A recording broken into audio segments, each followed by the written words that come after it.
Hello, my dear friends. I know that today many of us feel heavy inside because of stress, financial worries, isolation, relationship struggles. Some feel lonely, some feel tired. Some of us feel like there is no one to lean on. I want you to know you are not alone in this feeling.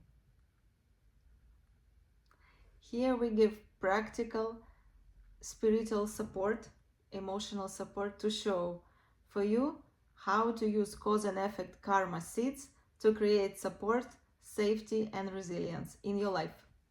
There is a wisdom that can help you. It's called diamond wisdom. It says, everything we experience in our life comes from the seed in our mind. If we want love, support, and peace, the way to get them is to give it first to others. It may sound simple, but it is very powerful. Let's explore together how this works. 4 steps practice. 1. Decide what support you need. 2.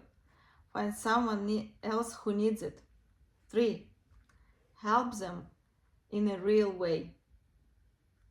And number 4, rejoice every evening before you go to sleep and feel resilient, safe, loved, and supported. We love you.